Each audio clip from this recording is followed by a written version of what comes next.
누가복음 23장 46절 가상칠언. 예수께서 큰 소리로 불러 이르시되 아버지여 내 영혼을 아버지 손에 부탁하나이다 하고 이 말씀을 하신 후 숨지시니라. 아멘. 자, 가상칠언, 십자가를 지시면서 그분이 하셨던 7마디의 말씀, 오늘 그 말씀을 우리 가슴에 어떤 의미가 될까? 그분이 어떤 의미로 십자가를 지시면서 마지막에 이렇게 말씀을 하신단 말인가? 라는 여러분 기도가 됐으면 좋겠습니다. 자, 우리 성경에는 전부 피에 대한 이야기가 기록이 되어 있습니다. 구약을 이렇게 짜면 짐승의 피가 떨어지고, 신약을 짜면 예수 그리스도의 피가 떨어지고 있습니다. 피, 어찌 보면 그 피는 섬뜩한 여러분들 그 단어로 해야 합니다. 하지만 성경은 피의 이야기예요. 자, 하나님께로 나아갈 수 있는 그 유일한 길이, 그 생명이 피에 있음을 그분이 말씀을 하셨기에 예수 그리스도가 하나님께로 나아갈 수 있는 그 길의 제시가 그분의 피에 있다는 사실을 우리에게 그대로 보여주고 있습니다. 내가 진실로 너희에게 이르노니 내 말을 듣고 또 나 보내신 이를 믿는 자는 영생을 얻었고 심판에 이르지 아니하나니. 사망에서 생명으로 옮기는 이 모습을 보십시오. 사망에서 생명을 주시기 위한 그분의 여러분들 모습을 볼 수 있어야 한다는 겁니다. 그분이 이 땅에 왜 오셨습니까? 십자가를 지러 오신 거지요. 자, 그분이 행하셨던 모든 그 일들을 하나하나 우리가 얼핏 스쳐 지나가면서 보더라도 그분이 하시는 모든 일들은 하나님이 하시는 일들이 맞다 해야 합니다. 성령으로 잉태된 그 일로부터 시작해서 그분이 행하셨던 모든 일들을 보세요. 그 누가 죽은 자를 살려내겠습니까? 심지어는 하늘로부터의 3번씩이나 직접 증언된 그 음성이 여러분 들려졌다는 사실이 무엇을 의미하겠습니까? 그분이 십자가를 지시러 오신 거예요. 오늘 성금요일 하는 이 금요일 날 우리 그분이 지금 십자가를 지시고 지금 사망의 잠을 주무시고 계십니다. 그 의미를 우리가, 성경적 의미를 알고 우리가 십자가 앞에 우리가 나아가는 겁니다. 자, 가상칠언입니다.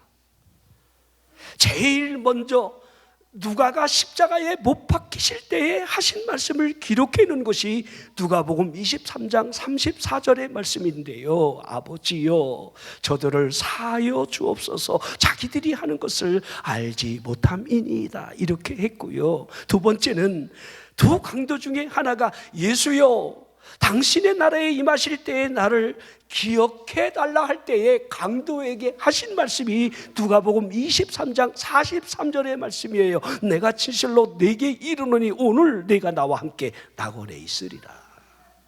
자, 그리고 세 번째의 말씀은 십자가를 지시는 그분을 바라보는 마리아를 보시며, 자, 마리아와 제자에게 하신 말씀이 요한복음 19장 26절에 기록되어 있습니다. 예수께서 자기의 어머니와 사랑하는 제자가 곁에 서 있는 것을 보시고 자기 어머니에게 말씀하시되 여자여 보소서 아들이니이다. 그리고 제자를 향해 보라 내 어머니라, 이렇게 하셨습니다. 네 번째 말씀이 십자가상에서 겪는 그 슬픔의 절정으로부터 나온 그 입술로부터의 나올 수 있는 고통의 정수라 할 수 있는 고백이지요. 마태복음 27장 46절에 제9시쯤에 예수께서 크게 소리질러 이르시되 엘리 엘리 라마 사박다니 하시니 이는 곧 나의 하나님 어찌하여 나를 버리셨나이까 하는 뜻이라 라는 겁니다. 그 고통이 어떠하다는 그 의미가 이 안에 그대로 놓아져 있습니다. 그 고통이 얼마나 크셨으면, 실은 이 지구상에 여러분 사형틀 가운데 가장 참혹한 그 형이 십자가의 형이라고 그럽니다. 그 누구라도 십자가의 형을 한 번이라도 쳐다본다면 여러분들 그 고통의 무게, 그 두려움의 무게가 그 일생을 지배해 간다고 그러잖아요. 그게 얼마나 끔찍한 일인지. 차라리 목을 치는 게 낫지, 차라리 총으로 여러분들 이렇게 쏘는 게 낫지. 건강한 사람은 십자가에 못이 박혀 매달린 채로 일주일 동안 숨이 끊어지지 아니한 채로 꿈틀꿈틀 거린다고 그럽니다. 우리 예수님은 오전 9시에 매 달린 채로 오후 3시에 운명을 하십니다. 그만큼 육체적으로 그분은 모든 기력을 다 이미 세잔에 있다는 것을 보여주고 있는 겁니다. 엘리 엘리 라마 사박다니, 이 일을 할 수 있겠습니까? 하나님, 하나님 어찌하여 나를 버리시나이까? 그분의 인간적인 그 고뇌와 인간을 구원하시려는 하나님의 사랑의 순종의 그 제물이 속건제물이 되었다는 그 사실 앞에 자신의 그 사명을 위한 마지막에 그 기도의 외침이라 할 수가 있습니다. 그리고 5번째로 그분은 십자가상에서 자신을 향한 예언된 말씀을 이루시기 위하여 내가 목마르다 이렇게 하시게 됩니다. 자, 이미 다윗이 그리스도에 대한 예언의 말씀을 한 그 예언을 기억하고 그분이 의도적으로 목마르다 하시는 거예요. 시편 69편 21절에 그들이 쓸개를 나의 음식물로 주며 목마를 때에는 초를 마시게 하였사오니. 이 말씀을 기억하고 우리 예수님이 성경을 응하게 하려 하시려고 그분이 의도적으로 내가 목마르다 하실 때에 신포도주를 우슬초에 메어 입에 대게 합니다. 요한복음 19장 29절에 거기에 신포도주가 가득히 담긴 그릇이 있는지라 사람들이 신포도주를 적신 해면을 우슬초에 메어 예수의 입에 대니 하고 있습니다. 자, 고린도전서 15장은 부활장입니다. 이 부활장에 사도 바울이 처절하게 그 부활에 대한 그 증언을 그렇게 하고 있는데 전부 그분이 성경을 이루기 위해서 성경대로 십자가를 지시고 성경대로 사흘 만에 부활하셨다라고 하는 이 증거를 하고 있는 겁니다. 전부 성경대로예요. 자, 6번째 신포도주를 받으신 그분이 다 이뤘다 하시지요. 요한복음 19장 30절에 예수께서 신포도주를 받으신 후에 이르시되 다 이루었다 하시고 머리를 숙이니 영원히 떠나가시니라. 그리고 7번째 마지막이 오늘 본문의 말씀이에요. 예수께서 큰 소리로 불러 이르시되 아버지여 내 영혼을 아버지 손에 부탁하나이다 하고 이 말씀을 하신 후 숨지시니라. 자, 이 7마디, 여러분들이 7마디 말씀이 자꾸 내 가슴 속에 어떤 의미로 다가와야 하는지를 여러분이 새길 수 있어야 합니다. 그분이 우리에게 뭔가 여러분들 교훈을 주려고 하는 의도가 분명히 그 안에 들어져 있기 때문이에요. 그분이 십자가상에서 저들을 사하여 주옵소서라고 하는 이 첫 말씀을 통해서 우리에게 내 원수를 용서하라라고 하는 의미가 분명히 들어져 있습니다. 자, 우리 예수님이 세례 요한의 제자들이 기도문을 배워서 기도를 하는 것처럼 우리에게도 기도를 가르쳐달라 했을 때에 주의 기도문을 우리에게 가르쳐 주셨잖아요. 자, 주의 기도문을 우리가 늘 여러분들 같이 여러분 공예배에 사용을 하고 있습니다. 첫 번째 하는 그 기도가 여러분들이 잘 알 겁니다. 첫 번째가 일용할 양식에 대한 기도예요. 하나님이 우리에게 일용할 양식을 주신다는 거. 할렐루야. 우리 예전에는 일용할 양식마저도 여러분들 힘겨웠습니다. 하나님이 우리에게 일용할 양식을 주신다는 거. 자, 그리고 연이어서 2번째가 용서에 대한 말씀이에요. 우리가 우리에게 죄 지은 자를 사하여 준 것 같이 우리 죄를 사하여 주시옵고. 자, 용서에 대한 이 말씀을 그분이 말씀을 하시잖아요. 마태복음 16장 14절에도 너희가 사람의 잘못을 용서하면 너희 하늘 아버지께서도 너희 잘못을 용서하시려니와. 자, 용서가 얼마나 중요한가를 그분이 용서에 대한 말씀을 계속해서 하고 있는 거예요. 십자가 상에서 저들의 죄를 용서해달라, 저들이 하는 것을 알지 못하기 때문이라고 하는 십자가 상에서의 첫 번째 그분의 기도가 여러분들 그분 스스로가 하셨던 말씀을 응하려 하고 있는 겁니다. 여러분, 잘못에 대한 용서가 없는 사람이라고 한다면 하늘 아버지의 용서가 없다는 사실을 우리에게 여러분들 상기시켜 주고 있습니다. 용서. 자, 한번 우리가 잘 한번 이 용서에 대한 생각을 해봤으면 좋겠어요. 이게 사람이 용서 쉬운 것 같지만은요, 용서를 못하는 사람들이 참 많아요. 용서할 수 있는 거 용서하는 것은요, 용서 아니에요. 그냥 덮는 거예요. 사랑할 수 있는 거, 사랑하는 거, 여러분 사랑 아닙니다. 이해할 수 있는 거, 이해하는 거, 이해 아닙니다. 사랑할 수 없는 것을 사랑할 때에 그것이 여러분들 진정한 사랑이라 할 수 있는 거지요. 용서할 수 없는 것을 용서할 때에 그것이 진정한 용서라 할 수 있는 겁니다. 우리가 현실적인 삶을 살아가면서 악인들에 의해서 고의적인 그 극심한 고통이 우리에게 다가올 때에 우리가 어떻게 대응할 것인가라고 하는 것은 우리 그리스도인들은 스스로 물어야 되고 여기에 대한 해답을 늘 가지고 있어야 돼요. 자, 우리 백향목은요, 자신을 찢고 있는 도끼를 향해 향기를 바랍니다. 그리스도인이라고 한다면 이 용서라고 하는 이 단어는요, 해도 된다, 안 해도 된다의 의미가 결코 아닙니다. 용서를 하지 아니함으로 말미암아 하늘 아버지가 우리의 죄를 용서하지 않는다는 사실 앞에 서 있어야 돼요. 오늘 여러분 가운데 이 용서에 대한 이 부분이 아직까지 이렇게 실타래가 꼬여 있는 사람이 있다라고 한다면 여러분 그것으로부터 좀 자유를 누렸으면 좋겠습니다. 용서하십시오. 주님이 용서하라고 그러는 거예요. 아멘 안 하는 이유는 안 하겠다는 거지요? 자, 다시 여러분들에게 권면의 말씀을 드립니다. 용서하십시오. 죄송하지만 용서받을 게 솔직히 더 많지요?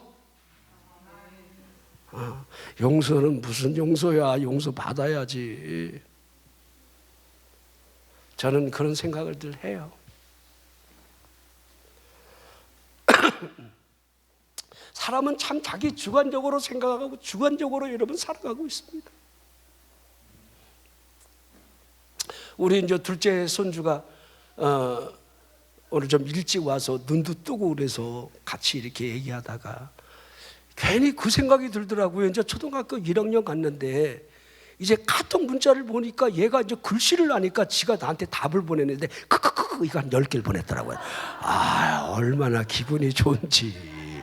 크크크 이거 뭐 알고 할머니 산채 비빔밥 눈깔사탕 뭐 이런 거 보냈더니 너무 좋아갖고 할아버지 너무 그래서 크크크 보냈네요. 그래서 내가 이렇게 생각하다가 은우야, 은우 이 다음에 너 이 다음에 뭐가 될래? 너 꿈이 있을 거 아니야. 너 이 다음에 하고 싶은 게 뭐야? 제가 이렇게 질문을 던지면서 할아버지 마음속에 내심으로 여러분 목사는 항상 그런 게 있어요. 내 자녀들이 주의를 하는 것을 그렇게 소원을 하고 있습니다.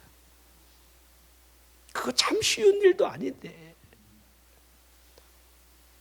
여러분들 가업을 이어서 부모의 여러분들 그 업을 이어간다 쉽게 하지 않아요. 내가 했던 일을 네가 이어가라 이렇게 하기도 어려워요. 너무 힘들다는 걸 알기 때문에. 하지만 목사라고 하는 이 일은 다음 누군가는 반드시 해야 할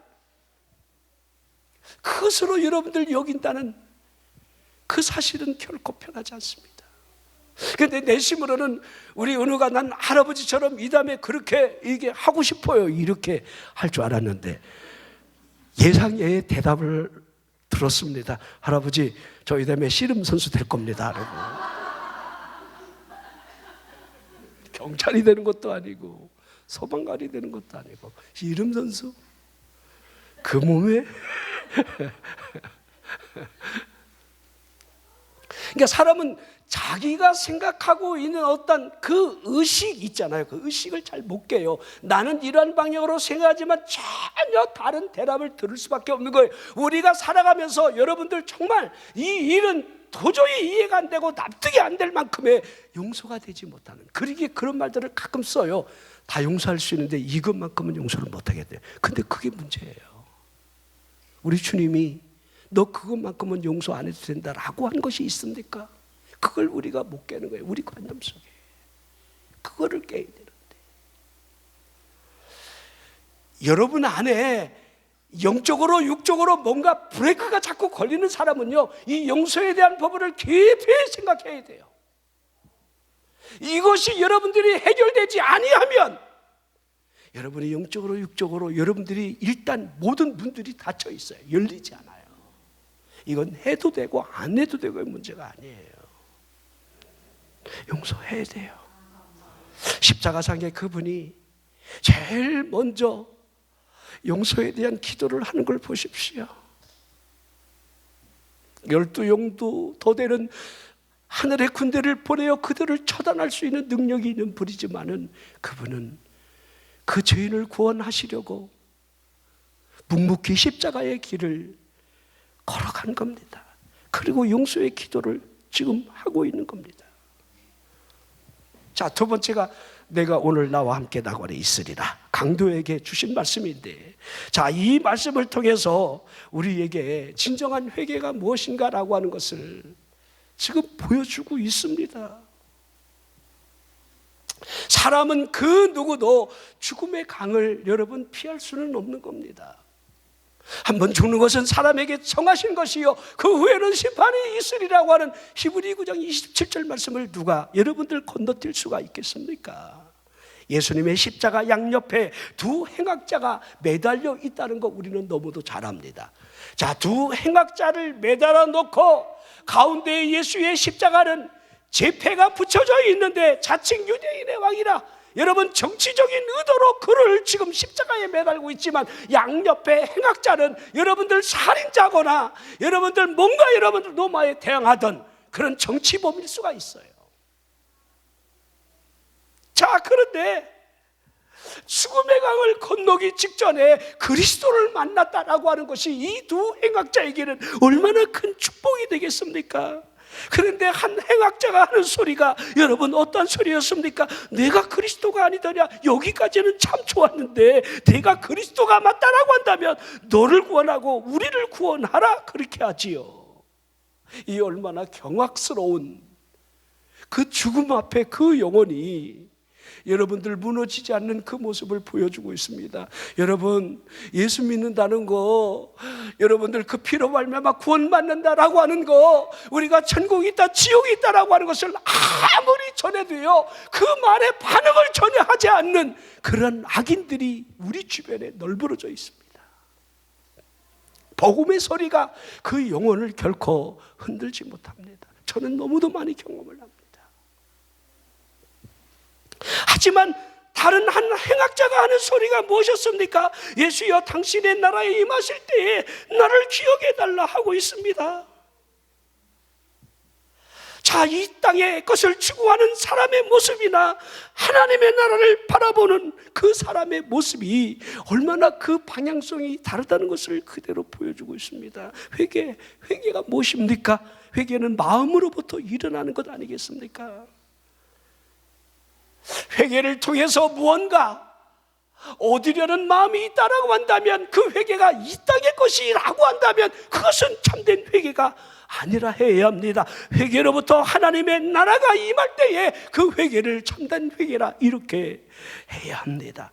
예수님의 공생애의 첫 번째 외침의 소리를 우리는 기억해야 돼요. 마가음 1장 15절에 이르시되 때가 찼고 하나님의 나라가 가까이 왔으니 회개하고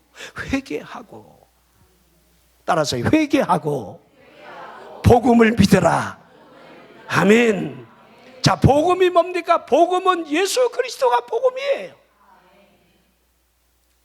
자, 복음으로부터 우리에게 드러나 보여지는 것은 십자가와 부활밖에 없습니다. 여러분, 사도들이 증거하는 모든 복음 속에 십자가와 부활을 여러분 빼놓고 어찌 복음의 이야기를 하겠습니까? 그분, 십자가에 달리실 예수, 지금 하나님의 아들 되신 그분이 참빛으로 이 땅에 오셨지만 모두가 다 거절하고 있는 그들이 어둠이었기에, 그러게 영접하는 자, 곧 그 이름을 믿는 자들에게는 하나님의 자녀가 되는 권세를 주신다, 이렇게 약속을 하고 있습니다.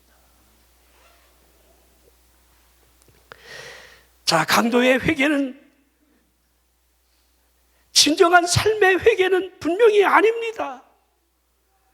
누가복음 23장 40절 41절, 하나는 그 사람을 꾸짖어 이르되 네가 동일한 정죄를 받고서도 하나님을 두려워하지 아니하느냐? 우리는 우리가 행한 일에 상당한 보응을 받는 것이니 이에 당연하거니와 이 사람이 행하는 것은 옳지 않은 것이 없느니라. 두 사람의 차이가 너무 달라도 너무 다릅니다. 그렇지요? 자, 이 사람 안에 흐르고 있는 하나님의 나라, 예수여 당신의 나라에 임할 때에 나를 기억해달라, 나를 구원해달라는 말도 하지 못합니다. 자신의 행위를 아니까. 자, 우리가 하나님 앞에 구원받았는가 내 스스로 무릎을 던지면서 나 자신을 아는 사람은 하나님 날 구원해 주세요 라고 하는 이 말이 희미해져 가는 거예요. 요한복음 3장에 니고데모가 밤에 몰래 예수님을 찾아와서 어쩌고 당신이 행하시는 일을 하나님이 함께하지 않는다면 이런 일을 하실 수가 없나이다, 어쩌고 하니까 우리 예수님이 대번에 그랬죠. 거듭나라. 요한복음 3장 3절 5절 9절 전부 거듭나야 하나님 나라를 볼 수 있다, 들어갈 수 있다. 거듭남을 기이 여기지 말라. 바람이 임의로 불 때 어디로 와서 어디로 가는지 모르는 것 같은 그 성령의 역사에 여러분들 거듭남을 설명하고 있는 거지요. 이 거듭남을 어찌 이해하겠습니까? 여러분, 이스라엘의 선생이지만은 어머니 뱃속에 들어갔다가 어찌 사람이 날 수 있겠나이까? 여러분, 사람의 육을 가진 그 눈으로, 그 이성으로 하나님의 나라 일을 결코 이해하지 못함을 보여주는 거예요. 우리 똑같아요. 영적인 일을요, 영적으로 분별할 수 있는 거지 여러분의 이성으로 아무리 설명해도요 그 소리가 이해가 되지 않아요. 말씀이 귀에 들어오지 않아요. 아예 귀를 막고 있는 거예요. 말씀이 혹시 안 들리는 사람 있습니까? 안 들리는 이유가 있어요. 하지만 들으려고 해야 돼요. 듣는 자는 살아나리라 하셨기에 듣는 자는 살아나는 겁니다. 하나님의 말씀은 살리는 영이 되어 우리의 심령을 움직이게 하는 거예요. 자, 그분이, 이 강도가 나를 기억해달라는 그 의미를 모를 리가 없습니다. 그러기에 내가 오늘 나와 함께 낙원에 있으리라. 여러분이 주님 앞에 나를 도우소서라고 하는 그 희미한 외침소리만 있다 할지라도 그분이 그 신음소리를 외면하지 않는다는 겁니다. 하갈이 사라에 의해서 쫓겨나갔을 때 그 이스마엘과 더불어 여러분, 광야에서 이제 먹을 것 떨어지고 마실 물이 떨어진 상태로부터 이제 여러분들 죽음이 앞에 기다리고 있는 것을, 모습을, 그 아들을 바라보는 겁니다. 화살 한바탕 거리에 멀리 떨어져 숲을 그늘에 자기 아들을 앉혀놓고는 하나님을 향해서 꺼이꺼이 웁니다. 하나님이 그 울음소리마저 외면하지 않는 거예요. 여러분이 하나님을 향한 진정한 마음이 움직인다라고 한다면 그 마음을 하나님이 모르시지 않는다는 겁니다. 내가 오늘 나와 함께 낙원에 있으리라. 이 은혜가 있기를 주의 이름으로 축원합니다. 참된 눈이 열려 그리스도를 바라보는 그 마음이 통할 때에, 그러게 베데스다 연못가에 38년 된 병자가 단 한 사람이 나를 못해 넣어주지 못하는 것을 여러분들 한탄하지 않습니까? 그 물이 통할 때에 누구라도 먼저 여러분들 들어가면 나을 것이라고 하는 그 미신에 의한 그 믿음이 그를 그 자리에 앉혀놨지만은 제일 먼저 봤다 할지라도 나를 무대 집어넣을 한 사람이 없는 거예요. 긴병의 효자 없는 겁니다. 지금처럼 요양병원에 있는 것도 아니고 38년 된 이 환자가 그래도 낫고자 하는 마음이 그 안에 꿈틀거리고 있는 거예요. 우리 예수님이 뭐라 묻습니까? 내가 낫고자 하느냐? 여러분에게 주님이 그렇게 부를 겁니다. 내가 응답받기를 원하느냐? 갈망은 씨앗과 같아요. 자, 존다고 하는 사람은 여러분들 어찌 보면 갈망이 없는 거예요. 절대 여러분들 하나님 앞에서만큼은, 그 예배 시간에서만큼은 여러분들이 영적인 싸움을 하셔야 돼요. 영적인 싸움을. 막 나를 꼬집어서라도 여러분 말씀을 들을 수 있도록, 말씀이 들려야 진정한 기도가 터져 나와요. 말씀을 들어야 내 영혼이 살아나는 거예요. 베드로 사도행전 10장의 고넬료 가정에 여러분들, 베드로가 우여곡절 끝에 그 가정에 들어가서 여러분들 하나님의 말씀을 증거하는 그 증거가 전부 보세요. 그 증거된 내용이 하나님의 아들 십자가, 여러분 부활입니다. 십자가와 부활을 전할 때에, 이말할 때에 고넬료가 여러분 개종된 유대인이 맞지만은 그가 늘 하나님 앞에 기도하고 구제하는 일이 하나님이 기쁘게 받으셨기에 그의 기도에 응답을 주시려는 의도가 누가복음 13장 11절에 기록된 성령을 주시려는 의도가 있는 거예요. 성령을, 좋은 것. 자, 고넬료는 백부장인데도 환상을 통해서 너무 확실하게 여러분들 경건한 종투를 선택하고 그 자리에 말씀하신 대로 베드로를 초청을 하면서 보내지요. 하지만 베드로는 다락방에 올라가 기도하면서 환상을 그렇게 3번씩 보지만은 안 먹어요, 못 먹어요, 먹은 적이 없다니까요. 그러잖아요. 우여곡절 끝에 이방인의 집으로 그가 걸어가는 그 모습을 보십시오. 자, 분명히 우리 예수님이 오직 성령이 너희에게 임하시면 너희가 권능을 받고 예루살렘과 온 유대와 사마리아와 땅끝까지 이르러 내 증인이 될 것을 말씀하셨는데 그들은 예루살렘 안에서 벗어나지 못해요. 사마리아 사람들은 의도적으로 개같이 여기는 그 동네를 단 한 발짝도 여러분 그 땅을 넘어서지 않는 경건한 유대인을 보십시오. 핍박이 있음으로 말미암아 빌립 집사가 사마리아 성으로 들어가는 거지, 그들이 의도적으로 복음을 전하러 들어가는 게 아니에요. 하나님의 말씀이 하나님의 의도에 의해서 움직여지지 않을 때 하나님이 하시는 방법이 핍박이었다는 거예요. 이 핍박을 통해서 하나님이 흩어지게 하는 거예요. 여러분 가정에 힘든 일이 있습니까? 하나님이 뭔가 계획하고 의도하려고 하는 그 의도가 여러분 안에 무엇인지가 여러분 보여줘야 하지 않겠습니까? 자, 우리가 이와 같은 눈을 열고 그분이 의도하고 있는 그 의도가 무엇인가를 우리는 잘 알아야 돼요. 잘 알아야 돼요. 오늘 내가 나와 함께 나고는 있으리라 구원을 주시는 우리 그분의 마음. 자, 그리고 여자여 보소서 아들이니이다 하시잖아요. 자, 그분이 자식된 그 도리를 부모에게 행하려고 하는 마지막에 그 의무가 보여집니다. 출애기 20장에 모세를 부르신 하나님이 계명에 대한 선포를 그들에게 하면서 10가지 계명을 그들에게 선포하는데 우리가 너무도 잘 아는 10계명입니다. 그 중에 여러분들 우리가 잘 아는 여러분들 출애기 20장 12절에 내 부모를 공경하라, 이게 5번째 계명입니다. 그리하면 내 하나님 여호와가 내게 준 땅에서 내 생명이 길리라, 이게 5번째 계명이에요. 자, 에베소 교회를 향해 사도 바울이 여러분들 약속 있는 첫 계명에 대한 이 말씀을 다시 상기시켜주고 있습니다. 에베소 6장 1절 2절 자녀들아 주 안에서 내 부모에게 순종하라, 이것이 옳으니라. 내 아버지와 어머니를 공경하라, 이것은 약속 있는 첫 계명이라. 부모에게 순종한다는 것, 부모를 공경한다는 것. 근데 요새는요, 참 애들이 참 이 하나님의 말씀보다도 요새 세상은 그렇지가 않아요라고 하는 시대적 흐름을 자꾸 타고 있어요. 그 마귀가 하는 소리예요. 부모를 거역하지 마십시오. 부모에게 순종하십시오. 부모를 공경하라는 거예요. 공경한다는 말이 뭔지 아세요? 공경한다. 부모를 열받게 하지 말라는 거예요. 어렵지 않아요. 부모 열받게 하면 안 돼.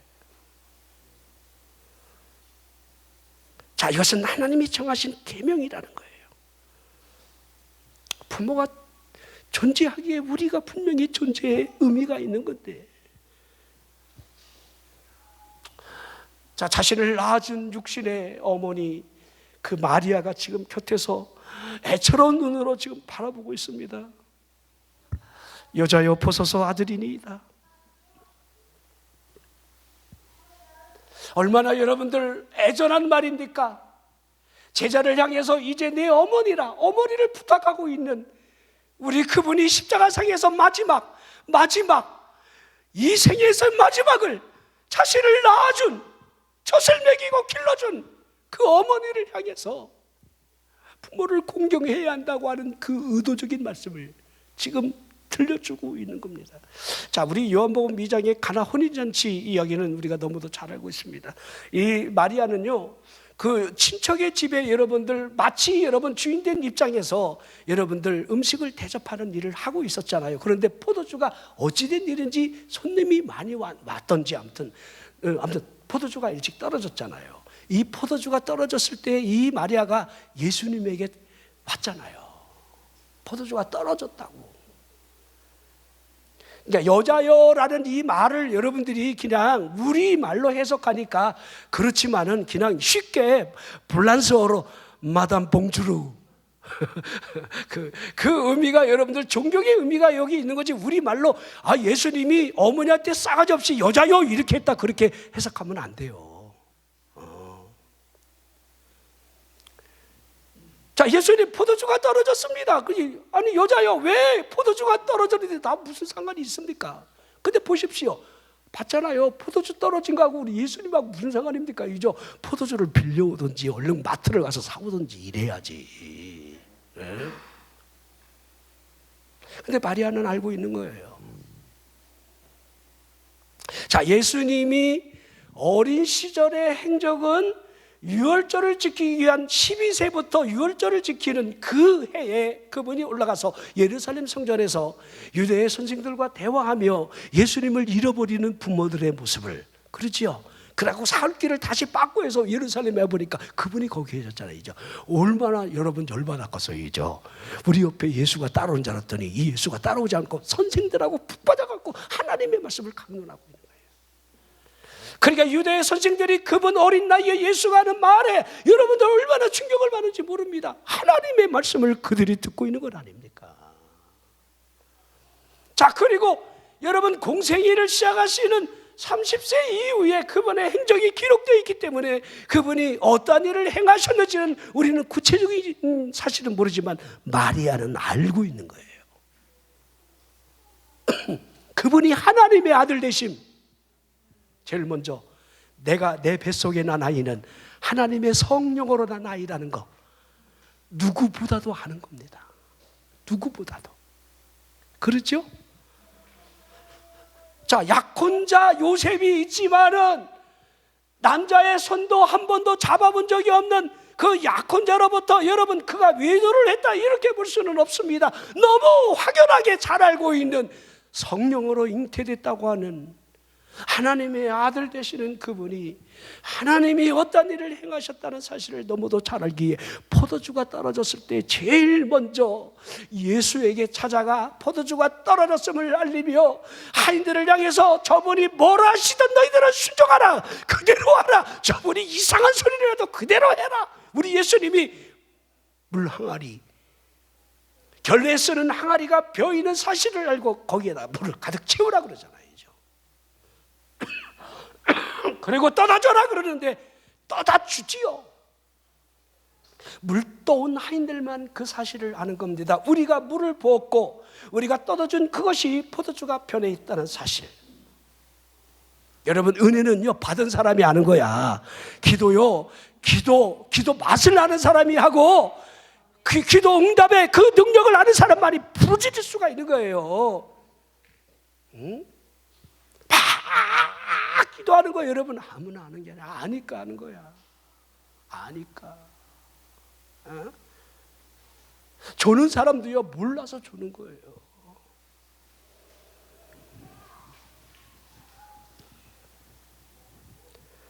자, 여자여 보소서 아들이니이다. 제자를 향해서 내 어머니라. 그 혀를 다 하시려고 하는 그분의 모습을 우리에게 그대로 보여주고 있는 겁니다. 우리 효도합시다.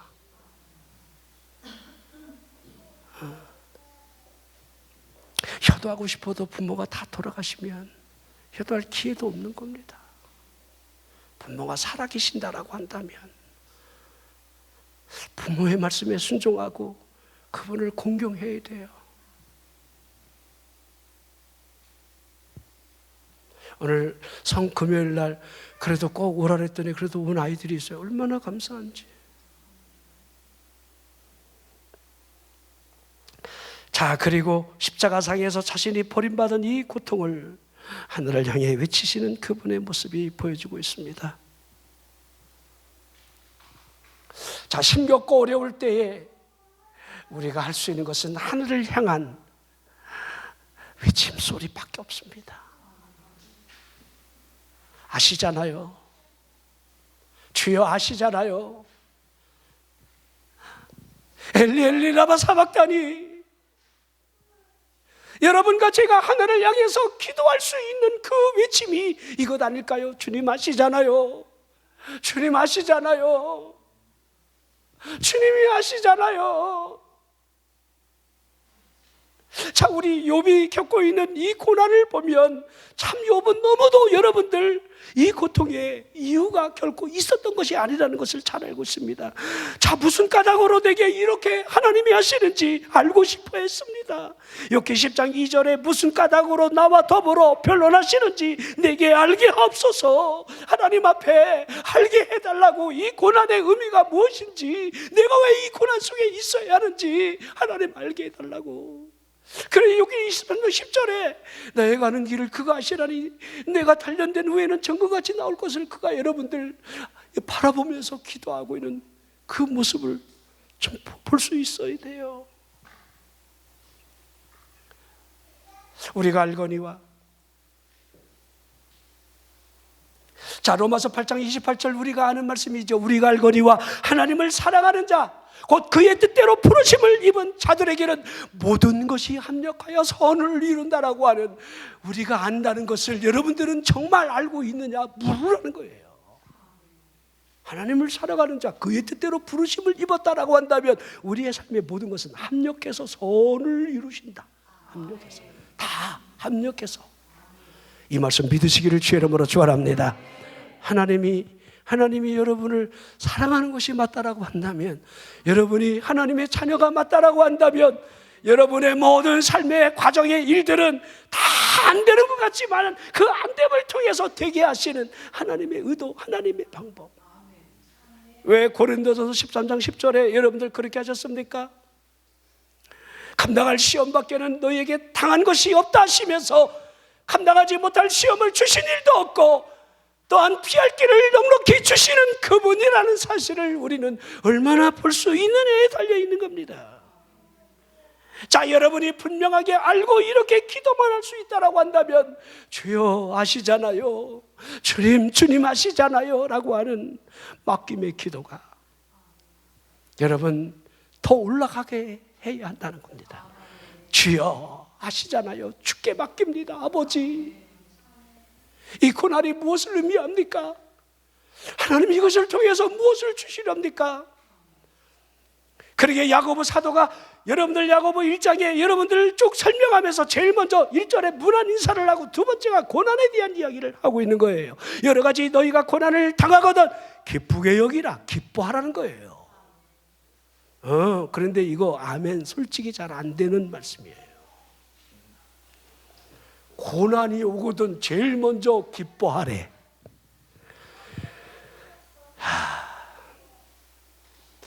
이 기쁨만이 내 믿음을 인내를 통해 온전하게 세울 수 있는 유일한 길이기에.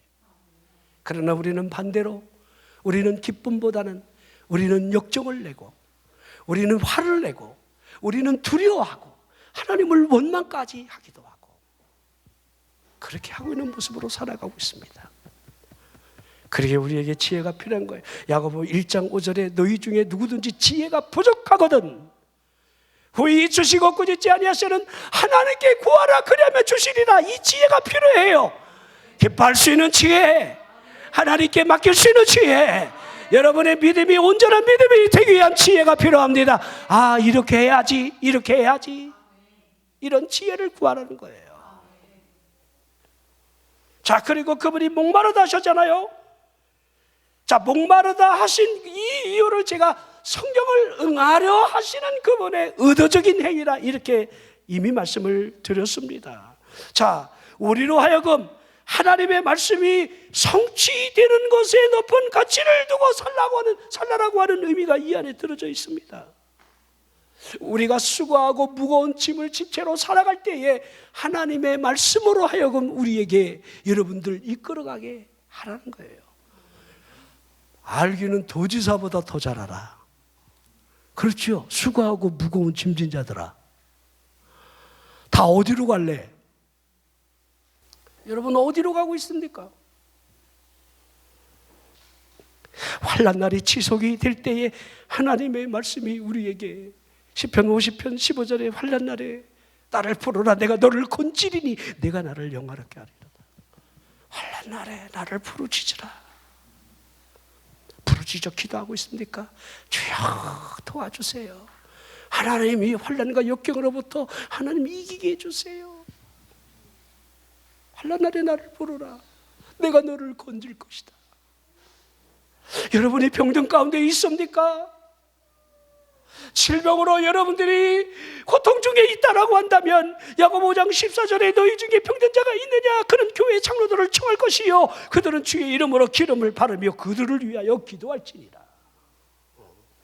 자, 이 기름은 감람유를 의미하는데 여러분들 이 감람유는요 치료에 여러분 목적도 있는 상당히 여러분들 좋은 의학 재료로 썼어요. 감람유, 감람기름을 바르면서. 자, 근데 이 기름은 성령의 기름이라 이렇게 해도 틀린 말이 아닙니다.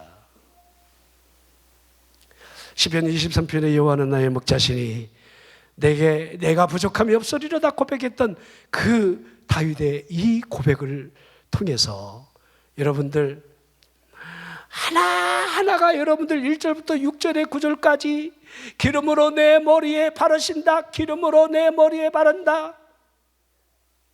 하나님이 이끄심을 바라보는 그 사모하는 마음, 기름이 발라져 있는 영혼. 교회 안에서도요 기름이 발라져 있는 사람끼리 여러분들 양은요, 이 양은 서로 여러분 승질나면 머리로 여러분들 이렇게 부딪히면서 싸워요. 교인들도 보잖아요. 머리를 부딪히면서 교인끼리 싸워요. 그래갖고 한 사람이 머리가 깨져야 여러분들 시험 들어서 나가요. 그런데 기름이 발라져 있잖아요. 화나서 싸울 수는 있어. 기름이 발라져 있으면 양쪽이 기름이 탁 부딪혔는데 기름 때문에 빗나가.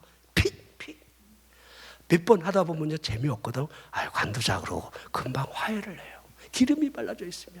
이 기름이 없으니까 그냥 맨 대가리로 갇히기나 깨질 때까지 그러는 거야. 성령의 기름이 없는 교회, 성령의 기름이 발라져 있는 교인들, 이 대갈림이 깨질 때까지 여러분들 싸운다니까. 여러분 성령의 기름이 흐르기를 주의 이름으로 축원합니다. 병들었습니까? 병들었습니까? 주의 종들로부터 여러분 안수가 여러분들 행할 때에 병이 떠나갈지어다. 여러분들이 이 차례에 오셔갖고 하나님 앞에 엎드려 기도할 때 여러분들 우리 수양가는 우리 원장님도 그렇고 강사님들 꼭 안수하고 가라고 그러잖아요. 그죠? 저야 뭐 그냥 안수에 미친 목사니까 언제든지 할 준비가 되어 있는데 실은요, 이 안수 힘들어요. 나 설교할 때는 목이 안 쉬는데 안수하고 나면 목이 가. 아버지 그 말씀 붙들고, 그리고 그 사람의 영에 여러분들 어떤 것들이 같이 나랑 같이 여러분들 부딪혀요. 병든 사람의 몸이 내 안에 부딪히기도 하고 혼란한 사람의 영이 나와 함께 안수함으로 말미암아 여러분들 같이 부딪혀요. 내가 그 괴로움을 같이 내 몸에 여러분들 안수를 통해서 짊어지는 거예요. 이걸 아는 사람들은요, 그러게 안수하기를 싫어하는 거예요. 알기 때문에. 근데 저는요, 정면 돌파입니다. 예전 제가 목회할 때는요, 3일 예배도 안수했어요. 주일 저녁 밤에도 안수하고, 안수에 미친 목사였어요.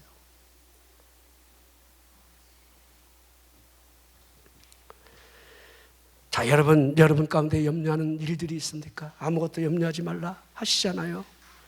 아무것도 염려하지 말고 다만 모든 일에 기도와 간구로 너희 구할 것을 감사함으로 하나님께 아뢰면 되는데 아뢰라. 너희 염려를 다 주께 맡기라. 이는 주가 너희를 권고하심이라. 베드로전서 5장 7절에도 우리에게 염려를 맡길 것을 주가 권고를 하고 있는데 왜 여러분들 이 권고의 말이 들리지 않습니까? 되게 맡기라고 하고 있지 않습니까? 왜 여러분들 그 염려를 여러분의 어깨에 짊어지고 가려 한단 말입니까? 내려놓으세요. 아무것도 염려하지 말고 다만 모든 일에 기도와 간구로. 기도와 간구는요, 여러분들 더 여러분들 세차게 기도하는 것을 말하는 거예요. 누가복음 18장에서도 아무것도 낙심하지 말고 기도해야 할 것을 비유로 말씀하신 것이 여러분들 불의한 재판관과 과부에 비유하는데까 이 과부가 번거롭게 할 때 하물며 하늘 아버지가 너희들의 원한을 속히 풀어주시지 않겠느냐. 여러분이 하나님의 의도, 그 말씀을 붙들미 있어요. 여러분, 솔직히 여러분들이 신앙생활하면서 하나님의 말씀을 얼마나 붙들고 있습니까? 하나님의 말씀을 꺼내놓고 주여 이렇게 말씀하셨나이다, 주여 당신이 이렇게 말씀하셨나이다, 주여 나의 힘이 되신 여호와여, 내가 주님을 사랑합니다. 나도 주님을 사랑합니다. 주님이 나의 방패시여 산생이여 요새가 되시기에 나의 보호막이 되어 주시옵소서. 말씀을 붙들고 여러분이 얼마나 기도하느냐 이 말이에요. 여러분의 기도가 푸념이 되게 하지 마십시오. 말씀을 꺼내놓고 하나님의 약속을 붙들고, 우리 예수님이 공생의 시작과 더불어 요단강의 세례를 받으신 이후에 제일 먼저 성령에 이끌려 광야로 들어가 40일 금식을 하시는 동안에 여러분들 3번의 그 사탄의 시험은 우리에게 주는 의미가 굉장히 커요. 배고픈 그 약점을 들고 들어와서 네가 하나님의 아들이거든, 이렇게 여러분들 하나님의 아들이라는 전제 조건을 달면서 예수 그리스도를 시험을 하지요. 돌로 떡을 만들어 먹을 수 있는 능력 있는 하나님이요. 그 약점을 파고드는 거지요. 여러분의 약점 사탄은 알고 있어요. 여러분이 시험당하는 이 모든 모습들은요, 여러분이 쓰러지는 모든 모습들은요 늘 언제나 동일해요. 이거에 대한 우리가 대비책이 없기 때문에 쓰러지는 거지, 여러분에게 계속해서 사탄이 여러분들 동일한 공격을 해요. 동일하게. 그거 건드리면 넘어져요. 자존심 건드리면 넘어지는 사람이 있어요. 이성 문제가 여러분 파고들면 넘어지는 사람들이 있어요. 물질 문제가 여러분 파고 들어가면 그 물질 때문에 신앙을 버리는 사람들이 있어요. 자존심을 건들면 천국도 맞이한다는 말이 있는데, 정말 진정한 여러분들 하나님 앞에 갈 수 있는 그 길을 외면한 채로 우리의 타락한 이성이 이끄는 대로 끌려가는 사람들이 너무도 많다는 것이 두려운 일입니다.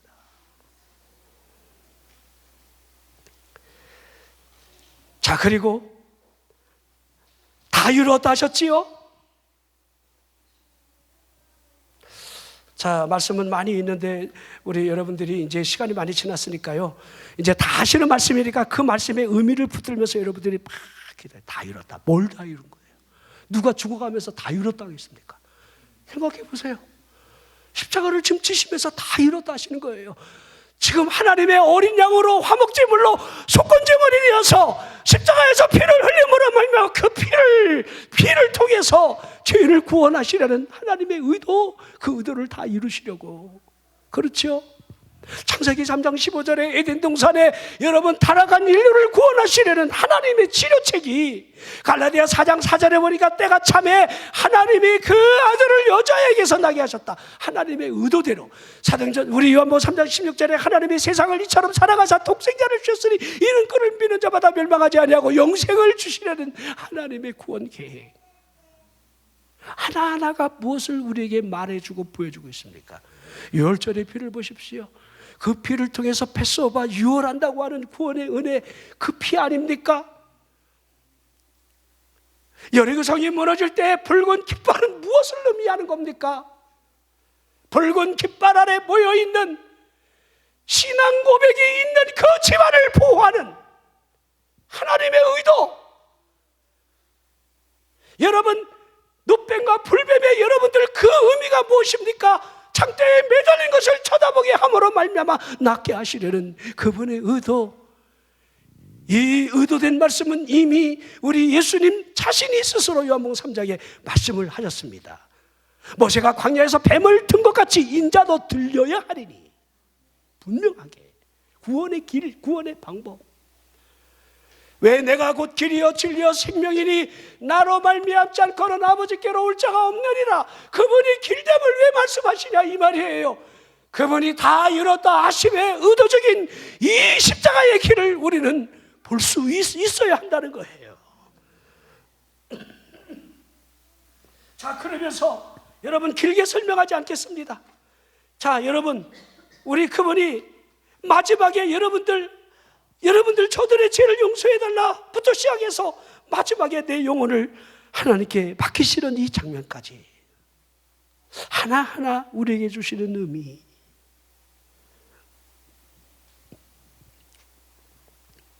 갈라디아 3장 26절에 너희가 다 믿음으로 말미암아 그리스도 예수 안에서 하나님의 아들이 되었다. 양자의 교리입니다. 양자의 교리가 있는 사람만이 여러분 거듭남의 교리를 이해할 수가 있어요. 그렇죠. 누구든지 그리스도 안에 있으면 새로운 피조물이라. 이전 것은 지나갔으니 보라 새 것이 되었도다. 그리스도 안에 있다는 말은 하나님의 영이 우리 안에 내주하신다는 거예요. 갈라디아 4장 6절에 너희가 아들이므로 그 아들의 영을 너희 마음 가운데 보사 아바 아버지라 부르짖겠다. 아바 아버지, 하나님이 우리 아버지라는 사실이 그 아들의 영을 통해 우리 눈을 연다는 거예요. 자, 우리 고넬료 집에 여러분들 그 이 말할 때에 성령이 위로부터 내려오시니 성령은 위로부터 내려오셨어요. 사도행전 2장에 마가 오순절 다락방에 그들의 약속을 붙들고 기도하는 그 현장에 불의 혀같이 갈라지는 것들이 각 사람 머리에 임하는 것이 위에서부터 아래로 내려와 있는 거예요. 각 사람 위에, 머리 위에 임하여 있더니. 오늘 여러분들이 말씀을 듣는다라고 한다면 말씀을 듣는 심령 속에 하나님의 성령이 머리 임하는 거예요. 그럴 때 여러분이 기도할 때 성령이 말하게 하심을 따라 여러분 안에 성령의 충만함이 흐르게 되는 거예요. 이 흐르는 그 하나님의 영이 우리에게 하나님을 보게 하는 거예요. 아버지 보게 하는 거예요.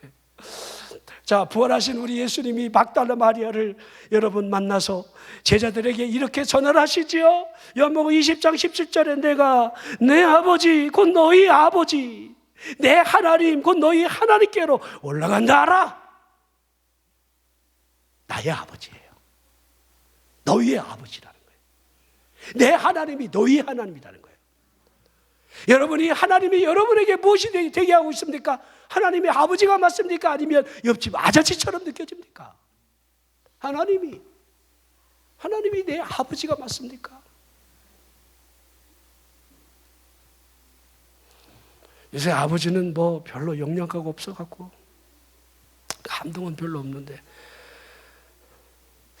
마틴 루터도 하나님이 어머니였으면 좋겠다라고 하는 그 고백을 늘 했습니다. 엄한 아버지가 너무 싫었기 때문에 하나님이 어머니 같았으면 좋겠다. 근데 이 아버지라고 하는 이 의미를 잘 새기셔야 돼요. 하나님 우리 아버지가 된다는 거예요. 실은 여러분이 지금 세대의 어머니가 파워가 세져서 그렇지 옛날에는요 어머니는 파워 없었어요. 유대인들은요 이혼할 때 보잖아요.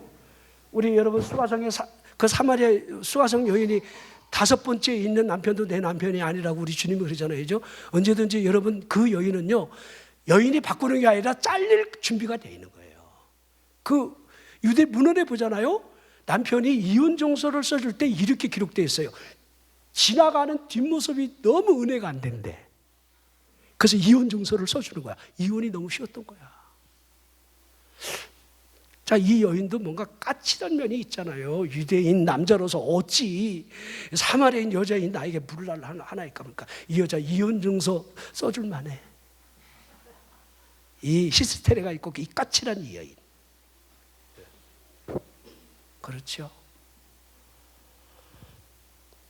여러분이 야곱에게 여러분들 사랑하는 여인이 라헬이라는 거 알고 있죠? 그 라헬 때문에 여러분들 신부 지참금을 여러분 몸으로 떼오잖아요. 7년씩이나 종살이를 그래서 하는 거잖아요. 이죠? 아버지가 여러분들 신부 지참금을 여러분 넉넉히 줬다라고 한다면 7년씩 여러분들 종살이 할 필요가 없어요. 하나님의 의도되는 이 모습을 볼까요? 야곱이 여러분들 간교한 자잖아요. 속이는 자잖아요.